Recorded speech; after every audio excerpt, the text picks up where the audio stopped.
Hello students. आज जो अपन topic कर रहे हैं this is accounting for insurance companies. हम देखते हैं कि इंडिया में बहुत सारी इंश्योरेंस कंपनीज काम कर रही हैं। वो डोमेस्टिक इंश्योरेंस कंपनीज भी हैं, जैसे लाइफ इंश्योरेंस कंपनी है, या फिर आपकी न्यू इंडिया इंश्योरेंस कंपनी है, या तो इस तरह से जनरल इंश्योरेंस वाली भी कंपनीज हैं। इस तरह से बाहर की कंपनीज भी इंडिया में आके काम करती हैं, और वो इंडियन कंपनीज के साथ कोलैबोरेशन में या इंडिविजुअली जो हैं वो काम करती हैं। जैसे आप मैक्स लाइफ इंश्योरेंस देख सकते हैं, बजाज के साथ एलियांस जो है वो वर्क कर रही है। तो अपने यहाँ जो अकाउंटिंग होती है, क्योंकि देखो इंश्योरेंस कंपनीज कोई प्रोडक्ट तो खरीदना बेचना कर नहीं रही है, ये तो अपनी सर्विसेज दे रही है। दैट्स वाई सभी कंपनीज की जो अकाउंटिंग है वो एक जैसी चले, इसके लिए इसकी अकाउंटिंग की रिक्वायरमेंट हुई, और इसके लिए आईआरडीए बना, insurance regulatory and development authority, IRDA, insurance regulatory and development authority, IRDA.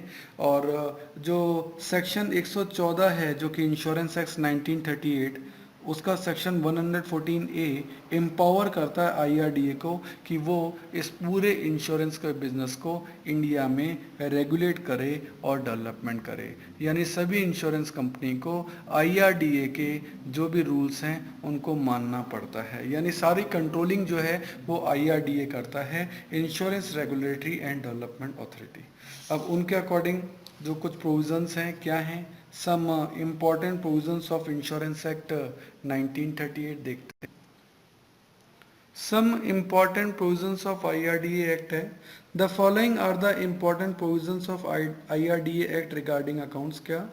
Financial year will be adopted in place of calendar year, यानी कैलेंडर ईयर यानी 1 जनवरी से चालू नहीं होगा, आपको फाइनेंशियल ईयर लेना है, यानी 1 अप्रैल से 31 मार्च तक फाइनेंशियल ईयर के अकॉर्डिंग आपके अकाउंट्स जो हैं वो मेंटेन होंगे।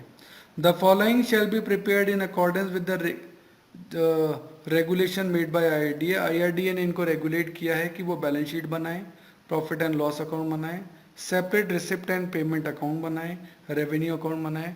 हर इंश्योरेंस कंपनी चाहे वो इंडियन हो या नॉन इंडियन हो, दोनों को ही ये सारे अकाउंट बनाने पड़ेंगे। Every insurance company shell prepare separate account in respect of share holder fund and policy holder fund, यानी शेयर होल्डर फंड के अलग से अकाउंट बनाने पड़ेंगे और पॉलिसी होल्डर फंड के अलग से अकाउंट बनाने पड़ेंगे। No insurance company shall invest directly और indirectly policy holders fund out of India. Policy holders का पैसा इंडिया के बाहर नहीं लगाया जा सकता, उसका इन्वेस्टमेंट आप इंडिया में ही कर सकते हैं। Every insurance company shall file a certificate approved by auditor in respect of general insurance and by the actuary in respect of life insurance। यानी इनको सर्टिफिकेट लेना पड़ता है ऑडिटर से कि हमने जो अकाउंट मेंटेन किए हैं वो सही हैं। अगर जनरल इंश्योरेंस है तो ऑडिटर से लेना पड़ता है, और अगर लाइफ इंश्योरेंस है तो एक्चुअरी से इसका जो सर्टिफिकेट है वो लेना पड़ता है। Every insurance company shall value its assets and liabilities as per regulation prescribed by IRDA। IRDA ने जो assets और liabilities के valuation का जो तरीका बताया है उसी के अकॉर्डिंग आप assets और liabilities का valuation कर सकते हैं। Every insurance company shall maintain required solvency margin, यानी assets जो है वो ज़्यादा होनी चाहिए किससे, liabilities से, और उन सब चीज़ों के बारे में डिटेल आएंगी आगे। अब एक kind of general insurance, general insurance होता किस किस टाइप का है, एक तो होता है लाइफ इंश्योरेंस, एक होता है जनरल इंश्योरेंस। तो जनरल इंश्योरेंस में क्या क्या आता है, एक तो आता है fire insurance, loss from fire, marine insurance, loss of cargo ship and freight, जो पानी के जहाज वगैरह चल रहे हैं उसके लिए, car insurance, loss by theft and accident, accident insurance, loss by accident, theft insurance, Fidelity insurance, consequential loss policy जो प्रॉफिट पॉलिसी होती है, policy against earthquake, policy against flood, इस टाइप की जो इंश्योरेंस होती हैं एक्सीडेंट्स वाली जितने भी हैं वो सारी की सारी जनरल इंश्योरेंस में आपकी आती है। सही है। इनके अकाउंट मेंटेन करने के लिए जो तरीके हैं उसमें जनरल इंश्योरेंस के लिए जो फॉर्म है वो शेड्यूल बी है। शेड्यूल बी में फॉर्म बी यूज आता है। फॉर्म बी में पहले रेवेन्यू अकाउंट बनता है, रेवेन्यू अकाउंट को शॉर्ट में लिखते हैं आर ए अकाउंट। फिर प्रॉफिट एंड लॉस अकाउंट है जिसको शॉर्ट में बोलते हैं पीएल, और फिर बैलेंस शीट है जिसको शॉर्ट में बोलते हैं बीएल। ये है जनरल इंश्योरेंस। जनरल इंश्योरेंस के लिए फॉर्म आता है बी। बेसिकली क्वेश्चन इसी के आते हैं। लाइफ इंश्योरेंस के लिए शेड्यूल ए है, उसमें फॉर्म ए काम आता है, schedule A form A, schedule B form B, और वही फॉर्म ए में RA account, revenue account, PL profit and loss, BL balance sheet. सही है। तो इसमें मैंने कहा कि नॉर्मली फॉर्म बी ही आता है, उसी के आपके preparation of financial statement in case of general insurance. सबसे पहले रेवेन्यू अकाउंट का फॉर्मेट है, फॉर्म बी में हम आरए अकाउंट पढ़ेंगे, पर उसके लिए हमें कुछ वोकेबलरीज पहले समझनी पड़ेंगी, वो वोकेबलरीज पहले समझे फिर आगे आते हैं। देखो अभी तक हमने पढ़ा कि इंश्योरेंस बिजनेस जो है दो टाइप का होता है, एक जनरल इंश्योरेंस, एक लाइफ इंश्योरेंस। लाइफ इंश्योरेंस में शेड्यूल ए फॉर्म ए काम आता है, जनरल इंश्योरेंस में शेड्यूल बी फॉर्म बी काम आता है। फॉर्म बी में RA account, profit and loss account, balance sheet. Form A में भी revenue account, profit and loss account और बैलेंस शीट बनती है। सही है, ये इनके शॉर्ट फॉर्म है, RA revenue account, PL profit and loss account और बीएल बैलेंस शीट। ठीक है, इसके लिए एक वोकेबलरी चार्ट है जो कि अपन को समझना है, वो क्या कहता है देखें। देखो हम टारगेट करेंगे, एक कंपनी ले लेते हैं टाटा एआईजी। ये टाटा एआईजी एक कंपनी है। कस्टमर जो अपना इंश्योरेंस इनसे कराना चाहता है वो थ्रू एजेंट इनसे कांटेक्ट करेगा, यानी एजेंट जो है वो इंस्पायर करेगा कस्टमर को कि आप इंश्योरेंस करवाएं।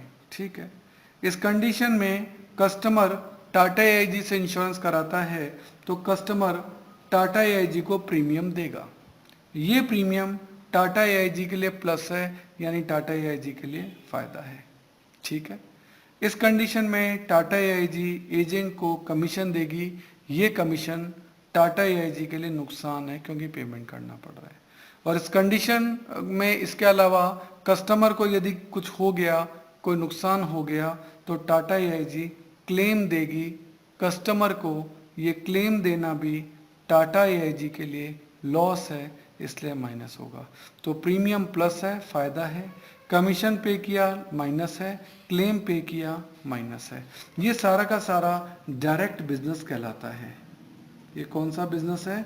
ये सारा डायरेक्ट बिजनेस है, क्योंकि टाटा एआईजी और कस्टमर के बीच में डायरेक्टली कनेक्शन है। एजेंट तो ऑब्वियस से बीच में हो गई, पर इनके बीच में डायरेक्टली कनेक्शन है, बीच में और कोई कंपनी नहीं है, तो ये डायरेक्ट बिजनेस कहलाता है।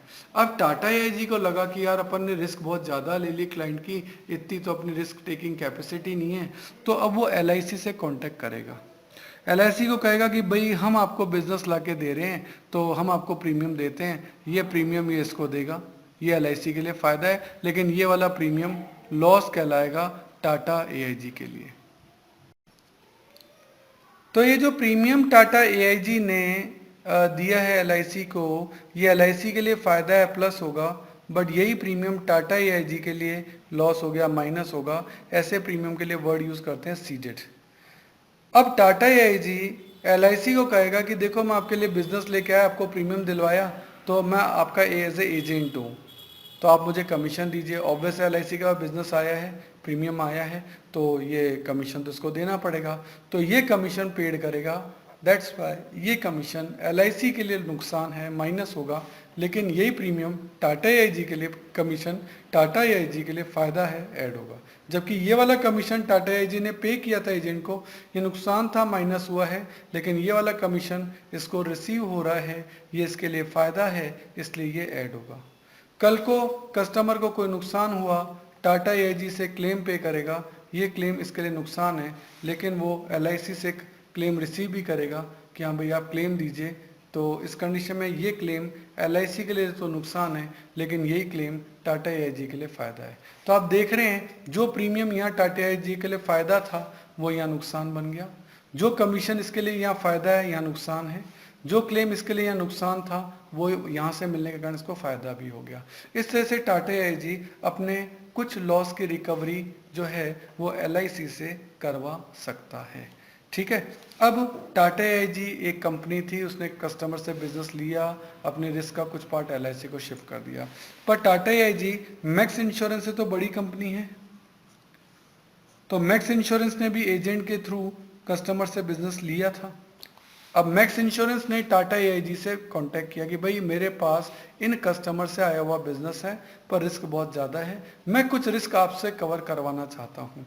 यानी टाटा एआईजी के पास कस्टमर से बिजनेस आ रहा है, लेकिन ऐसे डायरेक्टली नहीं आ रहा, वो थ्रू या वाया मैक्स इंश्योरेंस आ रहा है, इसीलिए इसको डायरेक्ट बिजनेस कहते हैं, लेकिन इसको डायरेक्ट बिजनेस नहीं कह सकते, इसको इनडायरेक्ट बिजनेस कहते हैं।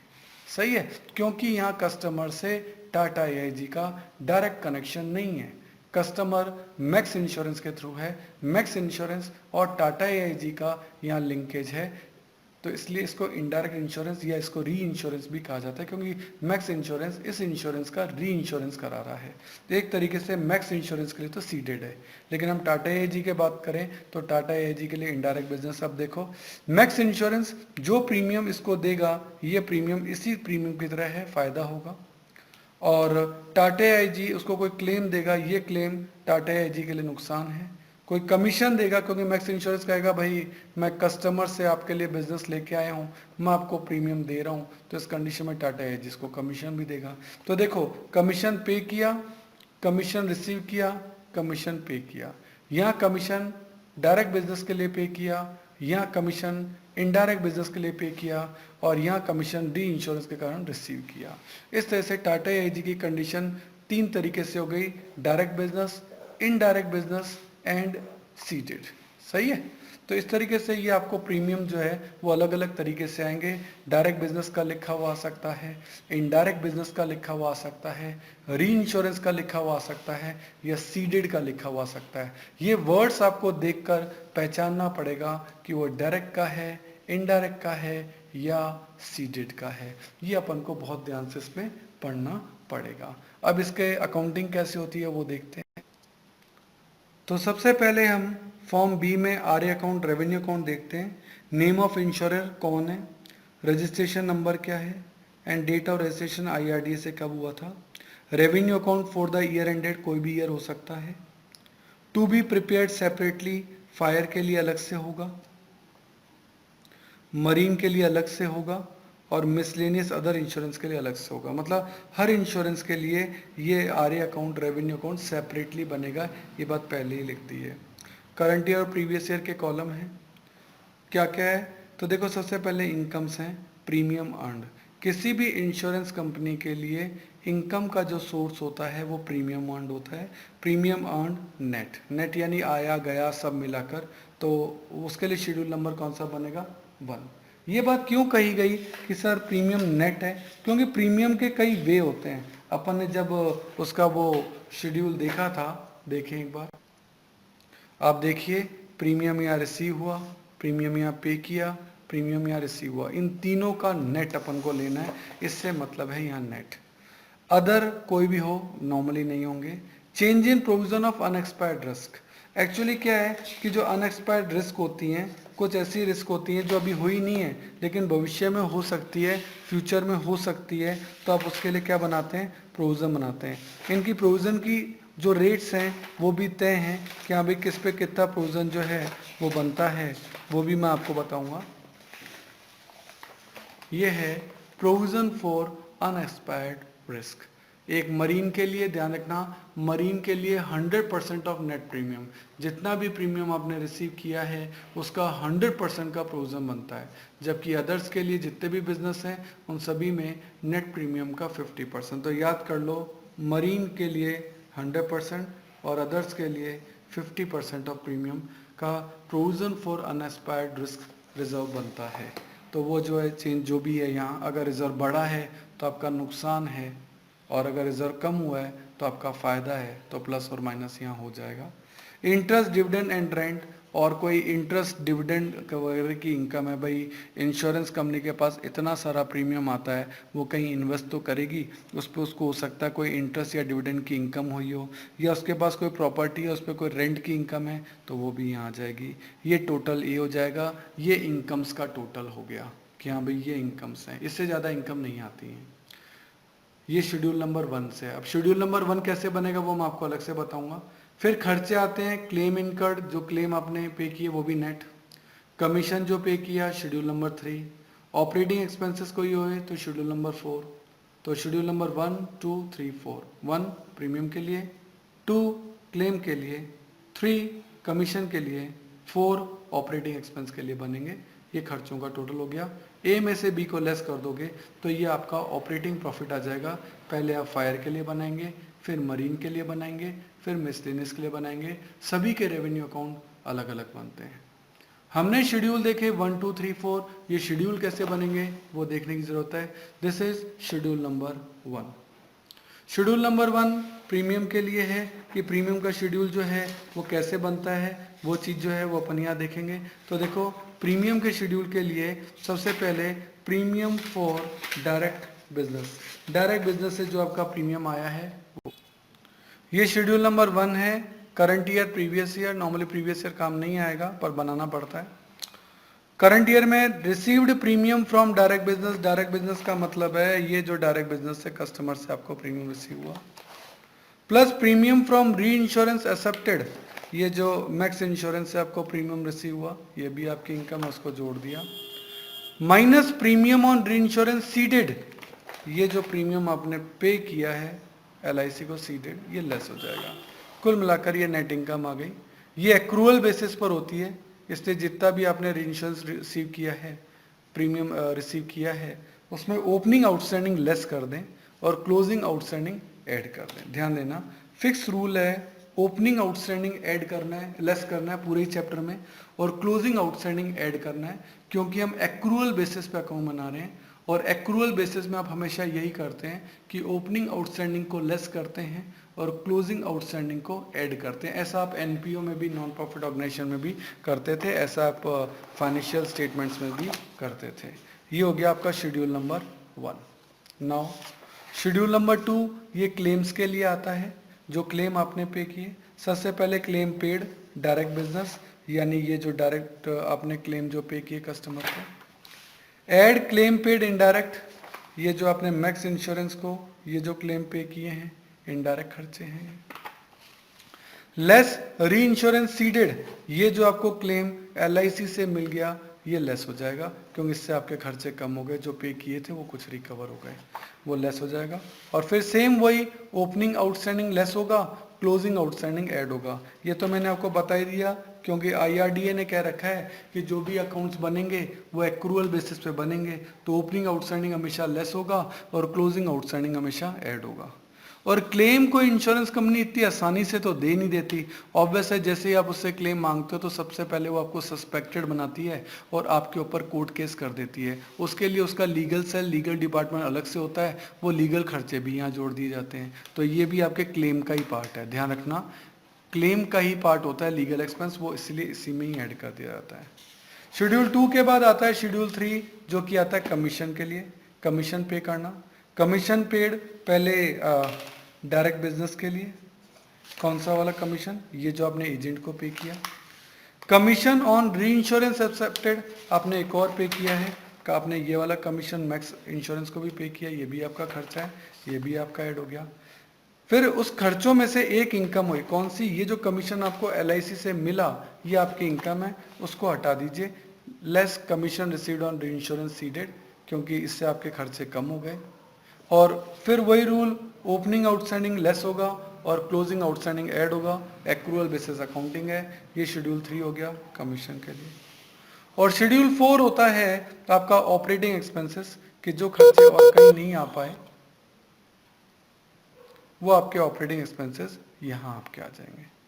सही है, इस तरीके से इसकी जो अकाउंटिंग है वो पूरी की पूरी आपकी चलेगी, और बाकी जो चीज़ें हैं वो अपन नेक्स्ट वीडियो के अंदर देखेंगे। Okay, thank you.